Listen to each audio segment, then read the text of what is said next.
오늘은 로마서 1장 8절에서 13절까지 공부해 보도록 하겠습니다.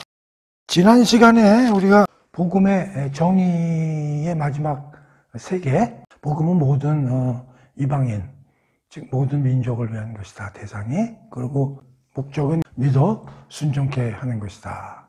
그러니까 믿어 순종케 하는 것을 믿음의 순종이라고 공부를 했어요. 그러니까 복음이라는 거는 그냥 이렇게 누구한테 알려주고 그걸 뭐 받아들이거나 말거나 끝나는 그런 개념이 아니고 하나님께 의탁하고 복종케 해서 순종케 하는 그런 목적으로 촉구하는 것이지, 그냥 들어도 그만 안 들어도 그만 얘기될 그런 성격이 아니라는 것이죠.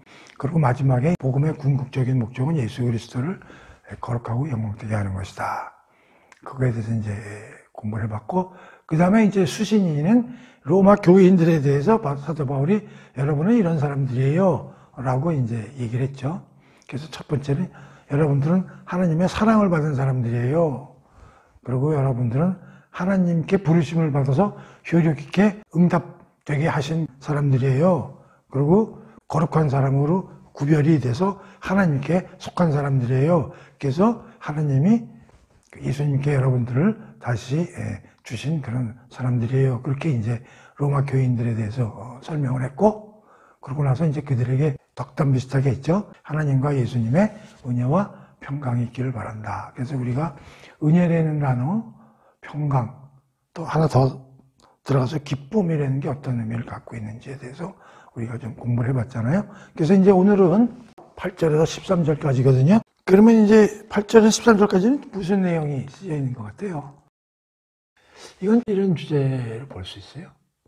바울이 로마 교인들에 대한 감정에 대해서 피력한 것이다, 이렇게 볼 수 있죠. 바울이 로마에 있는 교인들하고 되게 만나고 싶어하는, 그동안에 엄청나게 보고 싶은 거예요. 지금까지 못 만났죠. 뭐 여건이 어떻게 됐든지 간에. 그래서 로마 교인들에 대해서 바울이 그동안에 만나지 못했지만 어떠한 그들에 대한 마음과 어떠한 감정을 갖고 있었는가에 대한 얘기들이 8절에서 13절까지 쓰여 있다, 이렇게 보시면 돼요.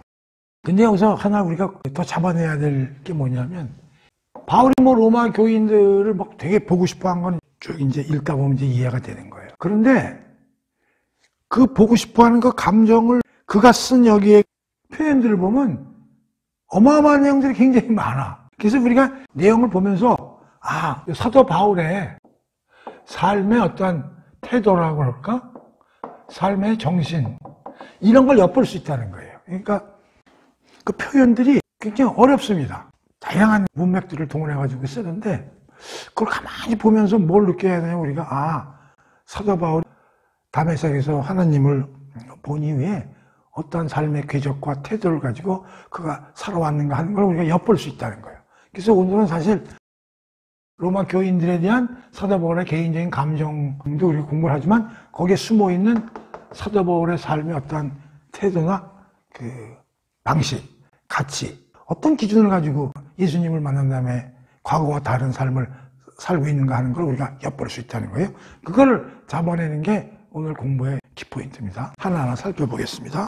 그러니까 8절에서는 기본적으로 뭘 얘기를 했냐면은 감사하다는 게 이제 핵심 포인트예요. 감사. 내가 예수 그리스도와 말미암아 너희 모든 사람에 관하여 내 하나님께 감사하면 너희 모둠이 온 세상에 전파됨이로다. 그러니까 너희들이 그 로마의 그 세상적인 휘몰아치는 도시에 여러분들 같은 특별한 사람이 있다는 걸 감사하는 마음을 갖고 있었다는 거죠. 그 다음에 9절에는 뭐냐면 항상 당신들을 위해서 나는 기도를 해왔다는 거예요. 9절에서 핵심은 기도예요. 그 다음에 10절에서는 뭐냐면 항상 여러분들을 만나고 싶었는데 내가 가고 싶다고 해서 가는 게 아니라 하나님의 뜻 안에서 여러분들에게 갈 수 있는 좋은 길이 있기를 강구해 왔다는 거예요. 그러니까 내가 좋아서 간다기보다도 하나님께서 그래 이제 가봐라, 이렇게 됐을 때까지 기다렸다는 거예요. 가고 싶었지만. 그 다음에 11절은 내가 그들 여러분들을 가서 만나보고 싶은 이유가 하나 있는데, 그게 뭐냐면 여러분들에게 내가 어떤 신령한 은사를 줄 수 있을 것 같다는 거예요. 그래서 여러분들을 견고하게 할 수 있는 기 때문에 내가 여러분들을 꼭 만나야 되겠다, 그런 생각을 갖고 있었다는 거예요. 그 다음에 12절은 그런데 내가 일방적으로 뭐 여러분들한테 경고케 하는 면도 있지만 영적 교류를 통해서 나도 얻을 게 여러분들을 로부터 있을 거라는 그런 이제 자기의 겸손함을 표시하면서 13절 다른 이방인들 중에서 같이 여러분들에게 있어서 내가 가가지고 여러 가지 하나님의 말씀을 전함으로써 많은 신자들이 더 확보될 수 있도록 원한다. 이제 그런 이제 얘기예요. 그러니까 내용은 간단해요.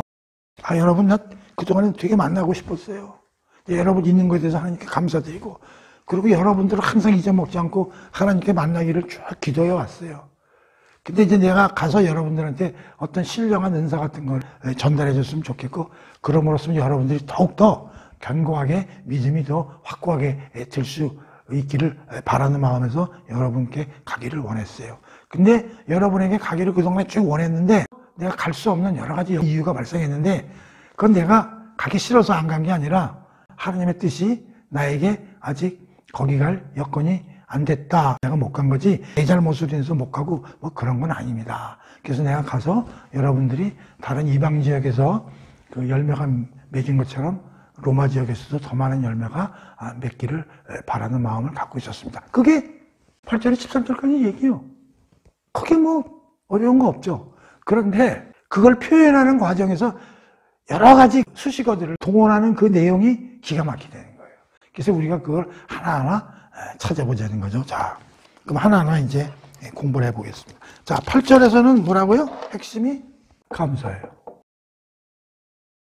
먼저 내가 예수 그리스도로 말미암아 너희 모든 사람에 관하여 내 하나님께 감사함은 너희 믿음이 온 세상에 전파됨이로다. 그러니까 로마의 교인들이 있다는 게 세상에 전파됐다는 거예요. 근데 한번 생각해 봅시다. 전한 사람도 없는데요. 다른 도시로 야 로마에 그리스도인들이 많이 존재하고 있대. 그게 어떻게 전파됐을까요? 이때 전화가 있나요? TV가 있나요? 없어요. 근데 그게 어떻게 전파되냐 말이야.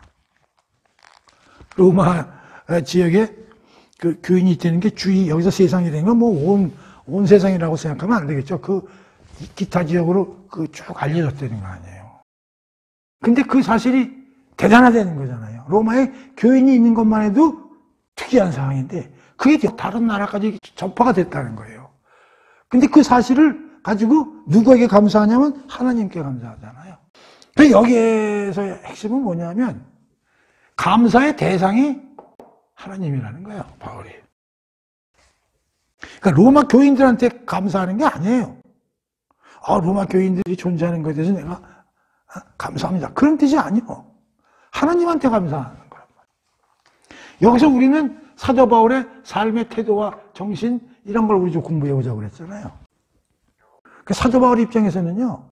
모든 좋은 일이 생기면 전부 모든 게 다 하나님께 감사를 드리는 사람이다. 그런 얘기예요. 우리가 이걸 미루어 봐서 사도 바울 담에색에서 예수님을 만난 다음에 어떤 태도로 세상을 살아가는 걸 우리가 암시적으로 알 수 있다는 거예요.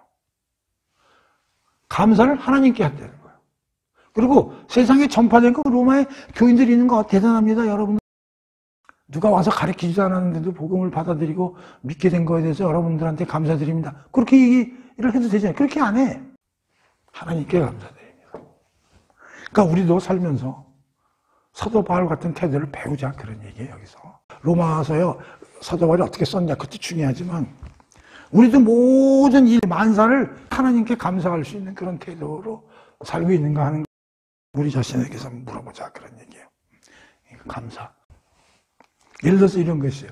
내가 돈이 좀 필요해.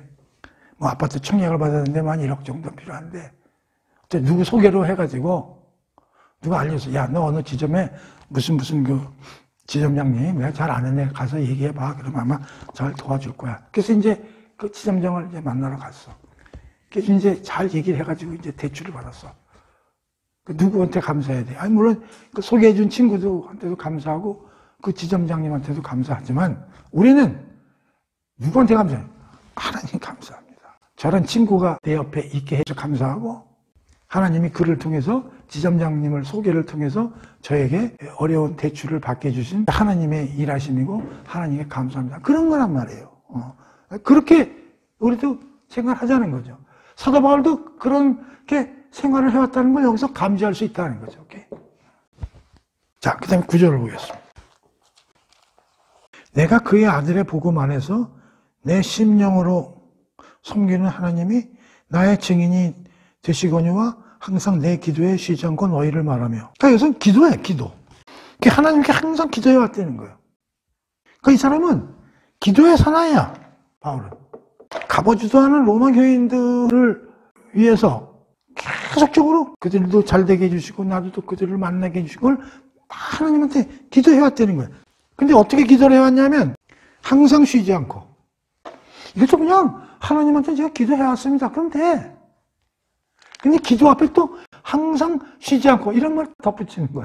그러면 항상이라는 말에 쉬지 않고 기도 속에서 그냥 생활을 했다는 거 아니에요.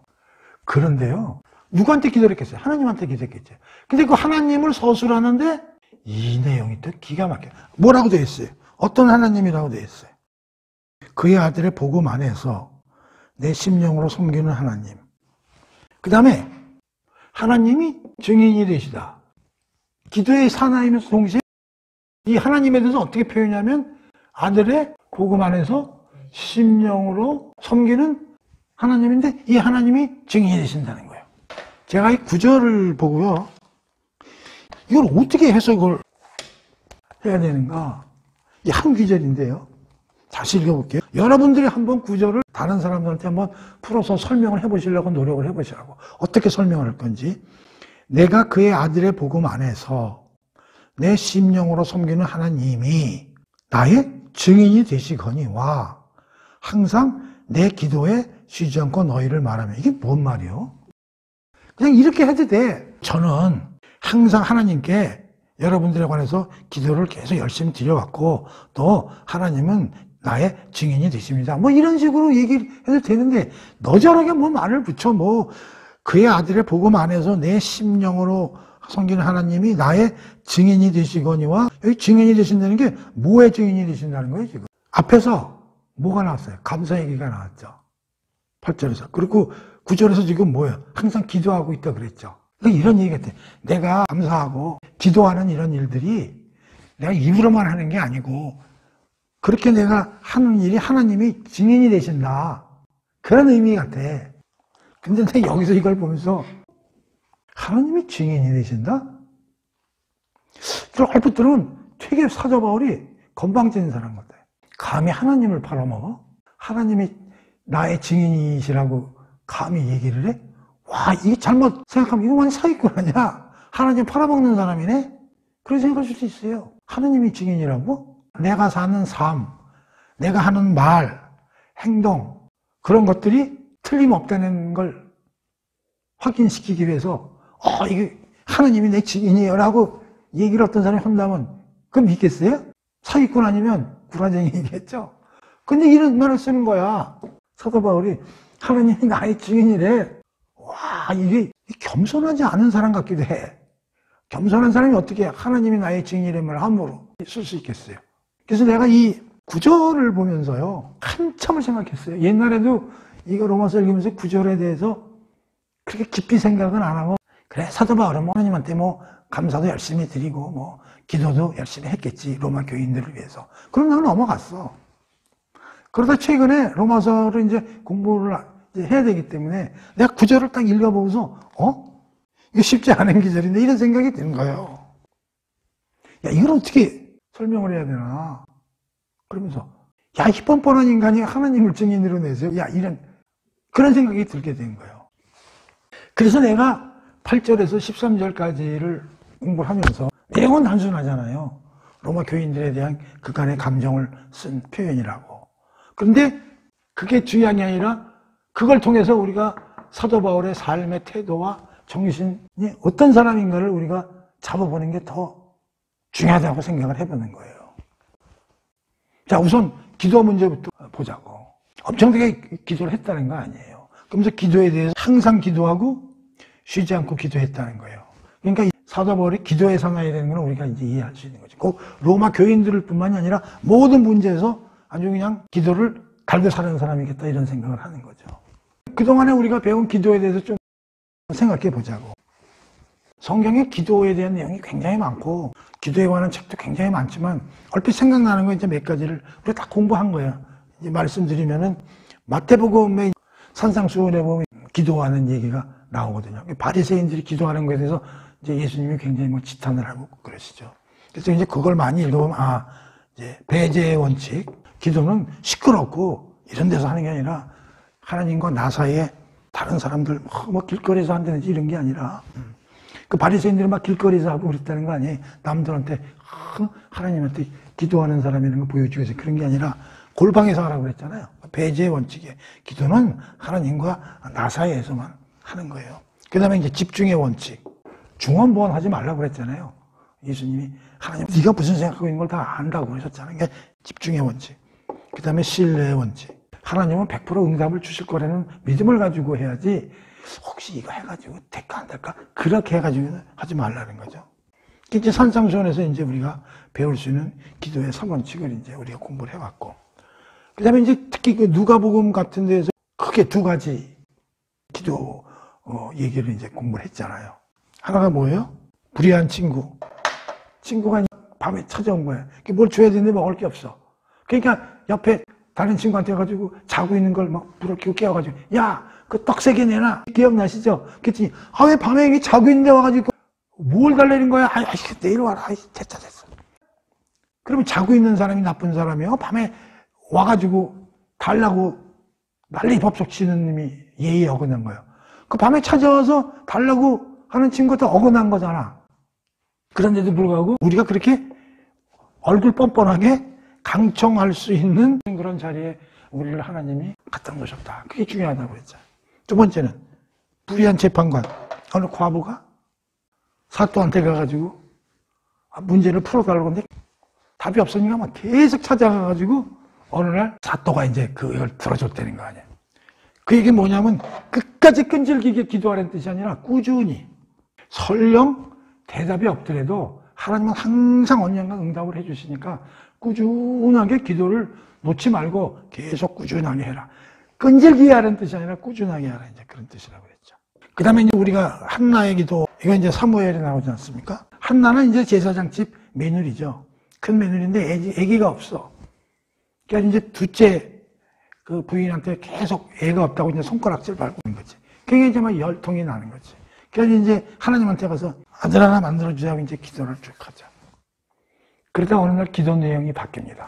어떻게 바뀌냐면 자기는 지금 애가 없어가지고 둘째 부인한테 조롱 나가는 게 싫어서 하나님한테 가서 애기 달라고 그런 걸로 시작을 한 기도지만 가만히 기도를 하는 과정에서 뭘 느끼냐면 하나님이 외로우시겠다는 생각이 드는 거예요. 왜냐하면 그 당시에 하나님 말씀이 전혀 이스라엘 사회에 전파가 안 되고 하나님의 뜻대로 사는 원칙들이 전부가 없어지게 되고 이러니까 하나님이 얼마나 섭섭할까. 하나님 말씀을 제대로 전달하는 제사장이나 그런 사람들이 많아야 이 세상이 제대로 돌아갈 텐데 하나님은 얼마나 속이 답답할까. 그러면서 기도 내용이 바뀝니다. 하나님 저한테 아들을 주시면 제가 하나님한테 박질게요. 그러니까 하나님이 그를 데려다가 훌륭하게 하나님 말씀을 전하는 선지자로 쓰세요. 그렇게 기도가 바뀝니다.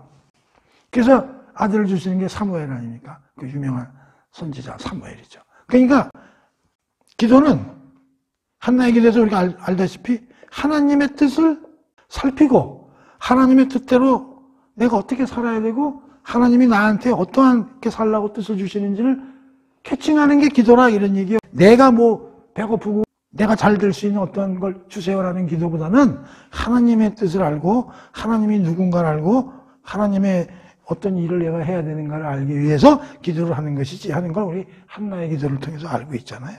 그 다음에 예수님의 기도.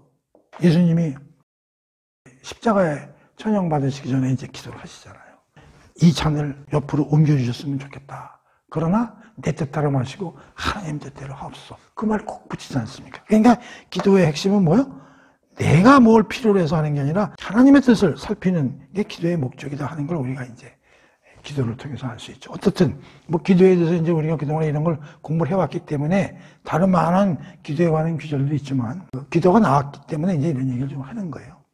기도의 사나이다. 항상 쉬지 않고 기도했던 사람이다. 그러니까 우리도 이렇게 이제 배워야 되겠죠. 자, 이거예요. 그 다음에 덜 중요한 건 하나님이 증인이 되신다. 어느 누가 어떤 신부도 마찬가지고 어떤 목사도 마찬가지고 내가 하는 말, 행동, 그게 다 이거 하나님이 내 증인이야 라고 얘기할 수 있는 사람이 이 우주 안에 누가 있냐고. 근데 과감히 사도 바울은 하잖아. 하나님이 내 증인이라고. 어떻게 보면 뻔뻔한 거지. 근데 우리가 알지만 사도 바울은 뻔뻔한 사람이 아니잖아요. 겸손한 사람이고 자기를 나타내질 않고 주워맞고 굉장한 고난을 많이 겪은 사람이지. 나대는 사람이 아니라는 건 우리가 다 아는 사실 아니야. 근데 그런 사람이 하나님이 나의 증인이세요. 그렇게 자신만만하게 얘기할 수 있다는 건 뒷배경이 있는 거지. 근데 그 뒷배경을 어디서 알 수 있냐면 여기서 알 수 있는 거지. 하나님이 나의 증인이시라고 떳떳하게 자기가 얘기할 수 있는 근거가 뭘까? 이 두 가지. 아들의 복음 안에서 심령으로 섬기는 하나님. 내가 하나님을 아들의 복음 안에서 심령으로 섬기기 때문에 하나님을, 그리고 나는 이러한 자세로 하나님과 교제하고 있는 사람이기 때문에 내가 하는 모든 말과 행동과 모든 생각은 하나님의 생각과 동일한 거야. 그래서 나는 하나님의 생각 이외에는 여러분들한테 말도 안 하고 행동도 안 하고 안 해. 자기를 어떻게 보면 교만스럽게 하나님이 나의 증인이라고 과감한 얘기를 할 수 있는 게 뭐냐면 이 두 가지가 원인이라는 거지. 아들의 복음 안에서 심령으로 섬기는. 그럼 이 뜻이 뭔가를 우리가 이제 살펴봐야 된다, 그런 얘기. 하나님을 섬기는데 예수 그리스도의 복음 안에서. 이게 뭔 뜻일까? 내가 여러 책을 찾아보고 그랬는데 그렇게 마음에 드는 서술이 없어. 우리가 이제 성경을 해석하다 보면요, 어려운 구절들이 많이 나오고 난해한 구절들도 많이 나올 때 그걸 어떻게 해석을 해야 되냐면, 성경은 성경으로 푸는 것이 가장 좋습니다. 성경은 다른 성경 구절로 대입을 해서 이해를 하고 풀 때 그 내용이 정확해진다는 거예요. 그냥 내용이 어렵다고 자기 생각으로 막 해가지고 해석을 하다 보면 3000% 빠지는 거예요. 그래서 제가 그거와 관련해서 저는 이런 구절을 한번 찾아서 본다면 이 예수 그리스도의 복음 안에서라는 의미가 어떤 의미인지를 우리가 캐칭할 수 있다, 그런 얘기요. 그래서 이제 그거를 몇 개 찾아볼게요. 빌립보서 3장 8절하고요. 골로새서 2장 8절을 찾아볼게요. 빌립보서 3장 8절이에요. 또한 모든 것을 해로 여김은, 해라는 게 이제 나한테 별로 도움이 안 된다는 거죠. 내 주 그리스도 예수를 아는 지식이 가장 고상하기 때문이라. 내가 그를 위하여 모든 것을 잃어버리고 배설물로 여김은 그리스도를 얻고, 이렇게 나와 있어요. 이게 무슨 얘기예요? 사도 바울이 무식쟁이입니까? 유식쟁이입니까? 유식쟁이죠. 바리새인 중에 바리새인이라고 했잖아요. 율법의 도사고, 지금으로 하면 서울 법대 출신이라고 내가 얘기를 했잖아요. 그런데 지금 3장 8절에서 무슨 얘기를 해요? 내가 예수 그리스도를 아는 지식이 가장 고상하다고 그랬어요. 그래서 어떻게 했다고? 내가 그를 위한 모든 것을 배설물로 여긴다. 빌립보서 3장 8절에서 사도 바울은 무슨 얘기를 하냐면, 예수 그리스도에 관한 이야기 이외에 다른 지식은 모두 배설물이다, 이렇게 얘기하고 있는 거예요, 지금. 자, 골로새서 2장 8절 한번 찾아보세요. 누가 철학과 헛된 속임수로 너희를 사로잡을까 주의하라. 이것은 사람의 전통과 세상의 초등학문을 따르며 그리스도를 따름이 아니라. 자, 여기 뭐라고 그래요? 각종 철학. 철학이라는 게 사상이죠. 그 다음에 헛된 속임수. 주의하라는 거죠. 이런 것들은 다 뭐라고 그랬냐면은 사람의 전통과 초등학문이라는 거예요. 그러면서 뭐라고 그러면 예수 그리스도를 따름이 아니라는 거예요. 이건 다르다는 거예요. 뭐와? 예수 그리스도와 다르다는 거예요. 그게 지금 사도 바울의 머릿속에는 뭐가 들어가 있냐면, 모든 철학들, 모든 사상 가치들은 예수 그리스도와 틀리는 건데, 반하는 건데, 이것들은 전부 사람이 만든 거고 초등학문에 불과한 거라는 거예요. 그럼 이런 것들은 초등학문이면 예수 그리스도는 말은 어떤 학문이라는 게 고등학문이라는 거 여기서 나오잖아. 예수 그리스도 가장 고상하다고 얘기를 하고 있고, 다른 것들은 전부 배설문이라고 얘기를 하고 있는 거예요. 어디서? 빌립보서와 골로새. 다 누가 쓴 거예요? 사도 바울이 쓴 거라고. 어떤 성경 구절이 있으면 그것을 좀 애매하고 해석하기 어려우면 다른 성경 구절을 갖다가 대입해보면 명확하게 알 수 있다는 거예요. 우리가 지난 시간에도 하나님의 사랑에 대해서, 너희들은 하나님의 사랑을 받은 사람이야, 그 하나님의 사랑에 대한 내용이 구체적으로 안 나와 있지만 그거를 로마서 5장이나 에베소서 2장을 갖다가 대입해 봄으로써 이걸 하나님의 사랑으로 보면 되겠구나 하는 공부했잖아. 똑같은 거예요. 자, 그러면 잘 봐서요.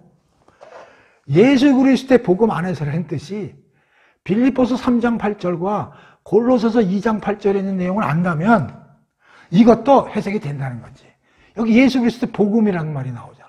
근데 빌립보서나 골로새서에서 뭐라고 그래? 예수 그리스도에 관한 게 가장 고상하고 다른 것들은 전부 배설물에 불과하고 초등학문에 불과하고 사람의 전통으로 된 하나의 헛된 속임수에 불과한 것들이라고 얘기를 하고 있다는 거지. 그렇다면은 예수 그리스도의 복음 안에서라는 뜻은 뭐냐면 이렇게 해석을 하는 거죠. 사도 바울은 자기 삶에 있어서의 행동, 말, 모든 생각의 기초가 예수 그리스도구나. 제 유튜브 1강을 들으시는 분은 알 거예요. 우리가 사람이 사는 모든 말과 행동과 사고에 저변에 깔려있는 걸 뭐라고 그랬어요? 가치관, 세계관이라고 그랬죠.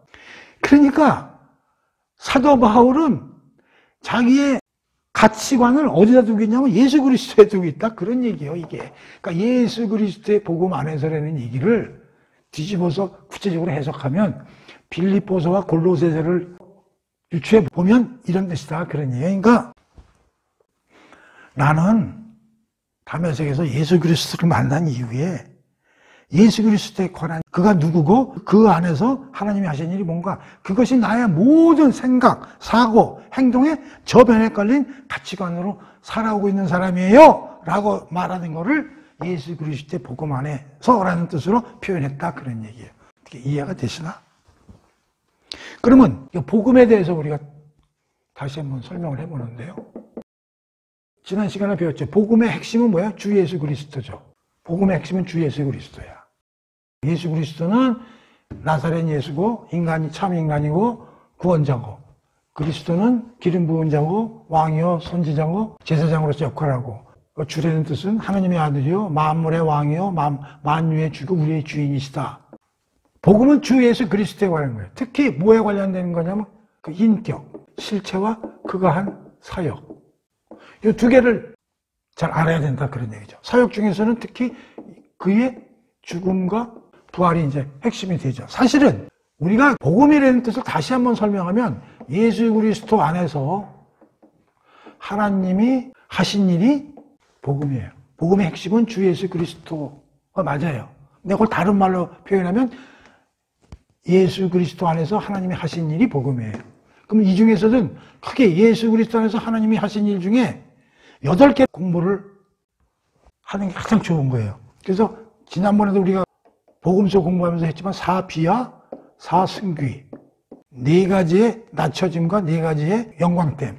첫째가 뭐야? 예수 그리스도가 세상에 오신 성육신. 예수 그리스도의 삶, 고난의 삶이죠. 예수 그리스도의 십자가에서 죽음. 그 다음에 땅에 묻히는 장사됨. 그 다음에 사승기는 부활. 그 다음에 승천. 하나님 우측 보좌에서 지금 세상을 통치하시는 내용. 그 다음에 앞으로 오실 재림에 관한 거. 이건 아직 이루어지지 않았죠. 그러면 우리가 복음이라는 뜻은 핵심은 주 예수 그리스도인데 주 예수 그리스도가 누구고요? 그가 하신 일이 뭔가를 아는 게 복음이에요. 다시 말하면 예수 그리스도 안에서 하나님이 하신 일인데 그걸 또 쪼개보면 4가지 비화와 4가지 승기 내용 요소로 쪼개볼 수 있는데 그러면 우리가 주 예수 그리스도를 잘 안다는 얘기는 뭐냐면 그가 왜 세상에 오셨는가? 이유를 아는 거죠. 그는 어떤 삶을 사셨는가? 그리고 왜 그런 삶을 사셨어야 되는가를 아는 거고 그는 왜 십자가에서 죽으셨을까? 그 다음에 왜 땅에 묻히셨을까? 그 다음에 그는 부활하셨네? 그 왜 부활의 목적은 뭐고 효과는 뭘까? 그는 어떻게 하늘나라로 승천을 하셔서 하나님이 데려가셨는데 그거는 무슨 뜻일까? 그리고 지금 우측 보좌에 계시다는 의미는 뭘까? 그리고 앞으로 재림은 언제 오시고 그 효과는 뭐고 왜 재림을 꼭 하셔야 되는가? 초림만 하시면 되지. 이러한 것들에 대해서 우리가 복음의 내용을 잘 아는 거죠. 그러니까 사도 바울이 지금 얘기하는 것은 뭐냐면 예수 그리스도 안에서 하나님이 하신 일. 다시 말하면 더 줄이면 예수님의 십자가의 죽음과 부활. 조금 더 세밀하게 보면 예수님이 사비와 사승교에 관한 이런 내용들을 이해하고 그리스도 안에서 하나님이 하신 일이 나의 삶과 나의 행동과 나의 생각의 기초로 삼고 내가 살고 있다는 것을 한마디로 축약해서 예수 그리스도의 복음 안에서 내가 지금 살고 있다는 걸 표현한 말이다. 그런 얘기예요. 그러니까 철학이라든가 다른 지식이라든가 다른 경험이라든가 이런 것들이 뭐 완전히 무시되는 게 아니라 그런 것들 위에 더 중요한 것은 예수 그리스도 안에서 하나님이 하신 일을 알고 그걸 토대로 살고 있기 때문에 하나님이 나의 증인이 되신다고 과감하게 어떻게 보면 건방지게 얘기할 수 있는 기초가 된다는 거예요. 두 번째는요. 내 심령으로 섬기는 하나님 그랬어요. 그럼 심령으로 섬기는 일이라는 게 무슨 얘기냐. 하나님을 심령으로 섬긴대. 그럼 심령으로 섬기는 거에 반대로 뭘로 섬기는 건가? 육적으로 섬기는 하나님 이렇게 뒤집어 볼 수도 있는 거죠. 그러니까 심령으로 섬기는 이런 말이 잘 이해가 잘 안 되면 뒤집어. 우리가 항상 성경 공부하면서 이해가 잘 안 되면 뒤집어서 생각해 보라고 그랬지. 그럼 육적으로 섬기는 하나님이라는 게 무슨 인물이냐면 이런 것 같아. 번영 신약이야. 번영 복음. 헬스벨스 가스펠. 부귀영화. 만사형통. 무병장수. 돈 벌게 해주세요. 출세하게 해주세요. 모든 일 잘 되게 해주세요. 오래 살게 해주세요. 그런 목적으로 섬기는 하나님이 육적으로 섬기는 하나님이다. 그런 얘기예요. 그러니까 내 이익, 세상적 가치로 하나님을 섬기는 이게 뭐냐. 무당 찾아가는 사람들이 그거 아니에요. 1,000,000원짜리 굿하면서 5,000,000원 복 주세요. 그러니까 사도 바울은 심령으로 모시는 하나님이라는 게 무엇이냐면 나는 세상적인 가치로 하나님과 교제해보고 하나님한테 기도해 본 적이 없어. 그런 걸로 하나님하고 우리가 화목하게 하고 하나님과 교제를 하는 그런 삶을 나는 사는 사람이 아니야. 나는 심령으로 섬기는 하나님이야. 하나님이 예수님 안에서 우리를 위해서 어떤 일을 하셨는지 우리가 죄인일 때, 우리가 원수일 때, 우리가 불경건할 때 자기 아들을 보내서 우리를 살리신 그 하나님의 진정한 목적을 내가 깨닫고 그걸 위해서 나의 모든 전인격을 바쳐서 내가 모시는 하나님이고 그런 하나님과 내가 기도를 통해서 계속 지금 살아오는 사람이야. 그렇기 때문에 내가 여러분들에게 하는 앞으로 써서 보내는 말이라든지 행동이라든지 그런 것들에 대해서 하나님이 나의 증인이라고 과감하게 얘기할 수 있는 이유가 거기에서 나온다. 그런 얘기죠. 이 구절이요. 어마어마한 구절입니다. 그냥 로마 교인들한테 보내는 간단한 그냥 자기의 생각을 쓴 글이지만 이렇게 복잡하게 쓴다고. 이 사도 바울이라는 사람이. 야, 내가 이걸 보면서 야, 이 사람 도대체 아무리 간단한 일이고 간단한 표현이라도 이렇게 어마어마한 문기를 담으면서 얘기를 하고 있는 게 사도 바울이라는 거예요. 대단하지 않습니까? 다시 읽어보겠습니다. 내가 그의 아들의 복음 안에서 내 심령으로 섬기는 하나님이 나의 증인이 되시거니. 야, 이런 말을 쓸 수 있는 사람이 우주 안에 누가 있어? 야, 대단해. 하나님이 나의 증인이에요. 왜 그러냐면요. 나는 예수 그리스도 이외에는 아는 게 없거든요. 예수 그리스도 안에서 하나님이 하신 일, 그것만 나는 알고 기초로 사는 사람이에요. 그리고 나는 그러한 하나님의 진정성을 보고 내가 하나님과 교제하는 사람이에요. 근데 그런 하나님에 대해서 내가 항상 여러분들을 위해서 기도하고 끊임없이 여러분들하고 만나기를 위해서 내가 간구하고 기도한 사람이에요. 그래서 앞으로 내가 지금 하고 있는 이런 얘기나 앞으로 쓰고자 하는 이런 편지들은 전부 나의 하나님이 증인이 될 수 있는 거예요. 라고 얘기를 하는 게 엄청난 얘기죠. 그렇죠? 엄청난 얘기입니다. 그래서 이 구절을 잘 음미해 주시기 바랍니다. 구절. 제가 그 1절에서 17절까지가 서론이라고 그랬지 않습니까? 그리고 17절이 이제 핵심 구절이라고 했는데요. 앞으로 배울 거지만 이 구절, 이게 훨씬 더 중요해요. 여기서 우리를 뭘 느낄 수 있냐? 사도 바울의 삶의 태도, 삶의 정신, 그 다음에 그의 가치관, 그의 세계관을 우리가 엿볼 수 있다. 우리도 예수 그리스도의 복음 안에서, 그러니까 성경을 항상 우리도 나의 삶과 행동과 말씀의 기초로 삼아야 돼요. 그래서 우리 유튜브 처음 시작할 때 뭐라고 그랬어요? 왜 성경을 공부해야 되는가? 기독교적 세계관을, 가치관을 우리가 갖고 살아야 되기 위해서 성경 공부를 해야 된다고 처음 스타팅을 그렇게 한 거거든요. 그렇게 사는 사람이 누구야? 사도 바울이라는 얘기죠. 이 구절에서 그걸 표현하고 있는 거다. 그런 얘기. 그래서 그 구절을 좀 잘 묵상을 오래 해주셨으면 좋겠어요. 그래서 8절은 감사고 9절은 사실 기도죠. 기도 하나 설명하는데 이렇게 복잡하게 설명하는 거예요, 지금. 자, 그 다음에 10절 보겠습니다. 어떻게 하든지 이제 하나님의 뜻 안에서 너에게로 나아갈 좋은 길 얻기를 구하노라. 지금 편지를 쓰고 있는 거잖아요. 가고 싶어요. 지금 간 건 아니잖아요. 그러니까 편지를 보내고 그 이후에 여건이 되면 진짜 가서 만나고 싶은 거죠. 그런데 그걸 어떻게 표현해요, 10절에서? 하나님 뜻 안에서. 그렇죠. 하나님의 뜻 안에서. 하나님의 뜻 안에서 좋은 길 얻기를 구하노라. 이게 뭐예요? 방문할 수 있는 기회가 열렸으면 좋겠다. 그런 얘기죠. 편지를 일단 보내는데 편지 보내는 걸로나 만족하지 않고 얼굴 보고 싶다는 거예요.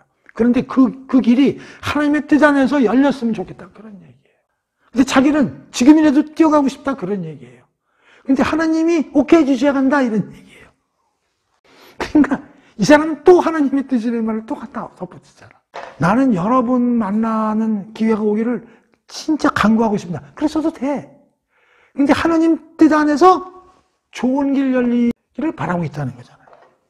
뒤집어 얘기하면 하나님의 뜻이 없으면 나쁜 길이라는 거지. 내가 항상 성경 해석할 때 잘 모르겠으면 뒤집어. 하나님의 뜻이 아니면 좋은 길의 반대는 나쁜 길이잖아. 그러니까 여러분들을 만나러 내가 진짜 가고 싶지만 내 마음으로는 하나님이 길을 열어주셔야 그게 좋은 방문이 된다. 그런 얘기예요. 하나님이 길을 안 열어주는데 내 맘대로 가면 그건 나쁜 길이 될 수도 있다. 그런 얘기요. 이거에 대한 대표적인 사례가 뭐가 있어요? 이스마엘, 하갈. 이전에 하나님이 사라한테 뭐라고 그랬어? 아들 준다 그랬어. 근데 시간은 안 정해줬어. 근데 그걸 못 참고 일을 저질렀잖아. 사라가 종을 아브라함한테 넣어가지고 난 애가 이스마엘이잖아. 뭐라고 그래? 하나님이 이건 내 라인 아니라잖아. 이상이 진짜지. 이거 보세요. 사도 바울이 하나님의 뜻 안에서 내가 방문해야 좋은 길이라고 얘기를 하는 거예요. 그래서 이렇게 표시하는 거예요. 어떻게 하든지 이제 하나님의 뜻 안에서 너에게로 나아갈 좋은 길을 구하노라. 참, 이 말 한마디 한마디 단어 하나하나에 사도 바울의 깊이 있는 그 하나님과 예수 그리스도에 대한 순종함과 믿음의 확고함을 우리가 이제 알 수가 있는 거죠. 11절이요. 내가 너희 보기를 간절히 원하는 것은 어떤 신령한 은사를 너희에게 나누어 주어 너희를 견고하게 하려 함이라. 자, 드디어 이제 조금 구체성이 나타나죠. 그런데 내가 가야 되는 게 뭐냐면 이유가 있는 거예요. 어떤 신령한 은사를 내가 줄 수가 있다는 거예요. 그래서 너희를 견고케 하고 싶다는 거지. 이것도 이제 신령한 은사를 가지고 또 이제 해석이 분분한 거예요. 사도 바울의 신령한 은사를 교인들한테 주고 싶다고? 그게 뭘까? 그래서 막 이렇게 설명해. 죽기나 귀신 쫓는 거나 뭐 병 낫는 거나 신이나 어떤 이런 특별한 표적, 기적 이런 걸 갖다가 주려고 신령한 은사라는 말을 썼나? 이걸 줘가지고 그들을 경고케 한다? 그럼 로마 교인들이 아직 귀신을 잡거나 무슨 뭐 병자 고치는 능력이 없어가지고 내가 가가지고 그들을 줘가지고 그런 일을 아주 완벽하게 할 수 있도록 내가 돕기 위해서 가고자, 그런 뜻은 아니겠죠. 분명히 얘기하면 게 앞뒤 문맥을 보면 전혀 그런 뜻이 아닙니다. 이 신령한 은사와 경고케 함이라는 거는 이 신령한 은사라는 말씀을 얘기하는 거예요. 하나님 말씀. 더 좋게 말하면 복음의 내용, 예수 그리스도 안에서 하나님이 하신 일, 또 다른 말로 하면 복음의 내용, 주 예수 그리스도에 관한 구체적인 내용, 이런 거를 신령한 은사라고 얘기를 한 거예요. 이걸 너희들한테 전해주고 싶다는 거예요. 그래서 여러분들을 견고케 하고 싶다는 거예요. 이 견고케 하고 싶다는 얘기는 뭐냐? 뿌리가 내리고 터가 굳어지게 하고 싶다는 거예요. 믿음이 성장하고 완벽하게 복종, 순종케 하고 싶다는 거예요. 왜? 편지를 보내면서 편지 속에 이런 말을 쓰는 거예요. 그러니까 이 로마서 편지만으로는 너희들을 완벽하게 경고케 하기가 어렵다는 거예요. 다시 말하면 이 서신서만으로는 여기에 이제 16장까지 써서 보내지만 이것들은 예수 그리스도 안에서 하나님이 하신 일의 내용이지만 그게 완전히 너희들이 이해할 수 있는 그런 것보다는 하나의 요약편이라는 거지. 그러니까 내가 가서 그거를 풀어 설명하고 구체적으로 여러분들에게 설명할 때 여러분들은 견고하게 된다는 거예요. 뿌리가 내리고 터가 굳어진다는 거예요. 여러분은 아직 성도지만 예수 그리스도 안에 있는 어린아이에 불과하다, 그런 얘기예요. 이 서신서를 써서 보내겠지만 이거보다 더 구체적으로 더 풍부한 내용들을 내가 여러분들한테 설명해주고 가르쳐주고, 그래서 여러분들이 믿음이 확실하게 되고 견고하게 되기를 희망하기 때문에 내가 가기를 원한다, 그런 얘기예요. 왜냐하면 여기서 보세요. 우리가 지난 시간에 그 성경에 예수 그리스도가 기록된 거에 대해서 창세기부터 말라기까지 다 빼서 다 뽑아봤잖아요. 근데 지금 로마서에는 성경에 그런 것이 기록되어 있으니 라고 했지 그 내용을 전부 로마서에 쓰여 있지 않잖아요. 그러니까 만약의 경우 사도 바울이 로마에 간다면 그 교인들한테 그런 걸 하나하나 뽑아서 다 대화하고 가르쳐 줬겠죠. 그런 거예요. 그러니까 이 로마서도 여기 있는 내용이 요약본이라는 거지, 그렇죠? 그래서 그 우리 사도행전에서 배웠지만 두란노 서원에서 몇 년 동안 가르쳤어요? 여기 두란노 서원 한번 봐봐요. 19장 8절 보세요. 회당에서 석 달 동안 하나님 나라에 강의했잖아요. 그런 사람들이 마음이 굳어져가지고 바울을 비방하니까 바울이 이제 회당에서 들어가서 가르치지 않고 어디로 가냐면 9절 보세요. 두란노 서원에서 날마다 강론했다고 그랬잖아요. 그러면서 2해 동안 아니에요. 날마다 2년 가르쳐 했잖아요. 대학원 코스죠. 그러니까 로마 교인들에게 가서 나도 한 2년 가르쳐야 돼. 그런 얘기예요. 제대로 이해하려면, 내가 써보낸 로마서를 제대로 이해하려면 최소한도 날마다 한 2년은 해야지. 그런 의미나 비슷한 거예요. 그래서 이게 신령한 은사 중요한 거예요. 이게 하나님의 말씀인데 이 하나님의 말씀이 신령하다는 영적인 파워를 갖고 있다는 거예요. 그래서 신령한 은사라는 게 귀신 쫓고 이러는 게 아니라 이 말씀이 엄청난 파워를 갖고 있다는 거예요. 이 말씀 자체가. 그러니까 이 성경이라는 게 그냥 글로 써 있는 게 아니라 하나님의 영감으로 쓰여 있기 때문에 이게 살아서 움직인다는 거예요. 이게 죽은 글이 아니라는 거예요. 그래서 그걸 신령한 은사라고 표현한 거예요. 사도 바울이. 근데 이걸 어떻게 했냐면 사도 바울이요, 수많은 전도 여행을 하면서 이 하나님의 말씀이 신령한 파워를 갖고 있음을 이미 자기가 체험했다는 자신이 있기 때문에 이런 말을 쓰는 거예요. 사도 바울이 전도 여행을 쭉 하면서 수많은 이방인들이, 물론 안 믿는 사람도 있고 유대인 디아스포라들이 자기를 비난하고 그런 사람도 있지만 안디옥 교회로부터 쫙 지금 아시아 지역을 통해서, 마케도니아 지역을 통해서 고린도, 빌립보, 데살로니가를 에베소까지 어마어마한 교회가 만들어지고 이방인들이 신자가 된 거예요. 그게 다 성령의 능력이라고 그랬잖아요. 우리가 사도행전에 성령 행전이라고 그랬잖아요.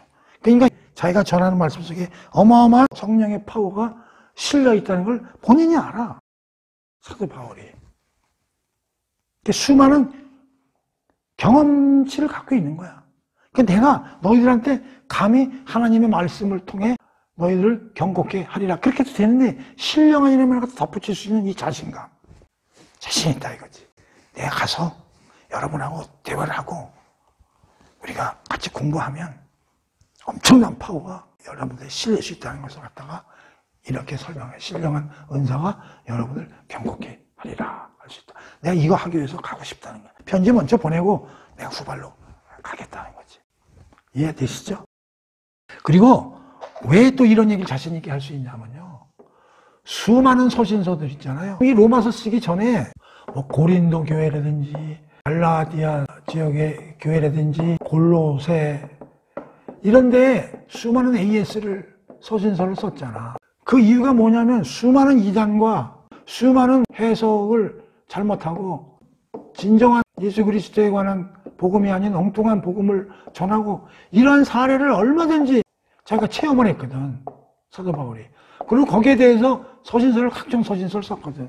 그러니까 로마야말로 그야말로 엄청난 대도시인데 교인이 있는 것도 참 감사하지만 빨리 그들을 이런 데서 과거 자기의 경험을 볼 때 수많은 이단과 이상한 해석으로 그들이 엉뚱한 대로 가지 않도록 하기 위해서 빨리 가가지고 그들을 경고케 해야 될 책임과 의무를 갖고 있는 거지. 그래서 내가 너희들한테 신령한 은사를 주어가지고 니들을 이런 데서 빠지지 않고 충분히 너희들이 방어될 수 있도록 내가 가야 되겠다. 그런 얘기를 11절에서 비력하고 있는 것이다. 그런 얘기. 그 다음에 12절. 이는 곧 내가 너희 가운데서 너희와 나의 믿음으로 말미암아 피차 안위함을 얻으려 함이라. 야, 이 12절도 참 재미난 거죠. 11절 보면 어떤 느낌이 들어요? 사도 바울이 우위에 있고 로마 교인들이 배우는 학생의 위치에 있는 듯이 보이잖아요. 그렇죠? 어떻게 보면 굉장히 기분 나빠할 수도 있죠. 로마 교인들이. 그래? 네가 그렇게 잘난 건 알겠는데 네가 와가지고 네가 선생님 노릇 하겠다는 거지? 우리 어린 학생으로 보는 거지? 그렇게 느낄 수 있지. 그런데 그거에 대해서 12절에서 뭐라고 해? 아니에요. 내가 그런 걸 줄 수는 있지만 내가 너희 가운데 너희와 나의 믿음으로 상호 믿음으로 피차 안위하게 함이라. 이런 얘기를 하는 거예요. 그런데요, 내가 여러분들한테 조금 더 가르쳐 줄 수는 있어요. 그러나 그게 여러분들 학생이고 난 선생님으로서 집에서 그런 게 아니고요. 그렇게 서로 영적 교제를 하다 보면 서로 상호 믿음이, 나도 여러분들한테 그런 얘기를 함으로써 나도 믿음이 강해지고 여러분한테는 배울 게 많아요. 그 얘기예요. 그래서 영적 교류를 통해서는 상호 서로가 배우고 주고받는 것이 있는 것이지, 일방적으로 내가 선생님 위치에서 여러분들을 가르치고 뭐 우월한 위치에서 그런 건 절대 아닙니다. 내가 그동안에 많이 전도 여행을 해봤는데 나 그들로 하여금 나도 엄청나게 많은 위로와 그런 걸 많이 받은 사람입니다. 그런 얘기죠.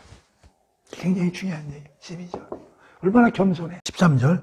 형제들아, 내가 여러 번 너희에게 가고자 한 것을 너희가 모르기를 원하지 아니하노니 이런 너희 중에서도 다른 이방인 중에서와 같이 열매를 맺게 하려 함이로되 지금까지 길이 막혔도다.